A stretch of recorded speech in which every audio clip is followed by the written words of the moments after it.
ఓ పురుషుడా, నీకే చెప్తున్నాను, నా సహోదరులారా, అన్నలారా, తమ్ముళ్ళారా, నా జత పని వారులారా, మీ అందరికీ నేను సెలవిస్తున్నమాట, నువ్వు ఎంత ఏడాలనుకుంటున్నావు అంత ఏడ్చేయి రాత్రి.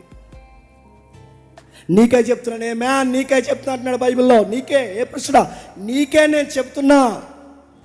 ఎమోషన్స్ని కంట్రోల్ చేయకండి, దాన్ని ఎక్స్పోజ్ చేయండి, కానీ దాన్ని అర్థవంతంగా ఎక్స్పోజ్ చేయండి. ఎంత ఏడవాలో ఏడవండి, ఎంత బాధపడాలో అంత బాధపడండి. ఎందుకంటే బైబిల్ ఇలా అంది, దుఃఖపడువారు, చెప్పండి, ధన్యులు. మన ఎమోషన్స్ని బట్టి దేవుడు అంటున్నాడు, ఇదిగో బ్లెస్డ్ పీపుల్ మీరు. అందులో మనకు ఒక రాయితీ ఉంది, ఏడ్చే వాళ్ళ ధన్యులు. అంటే ఏడవండి, ఆ ఏడ్చే దానిలో ధన్యత ఉంది. అది ఎలా ఏడవాలంటే క్రైస్ట్ అంటున్నాడు, నేను ఏడ్చినట్టే ఏడవండి.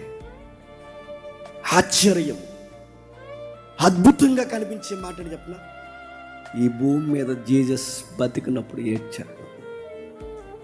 ఈ భూమి మీద క్రైస్తు సంచరించినప్పుడు, యేసుక్రీస్తు ఈ భూమి మీద 33.5 సంవత్సరాలు పలుమార్లు ఏడ్చాడు. ఆయన ఎవరు తెలుసా? ఒక పురుషుడు, సకాల పురుషుడు.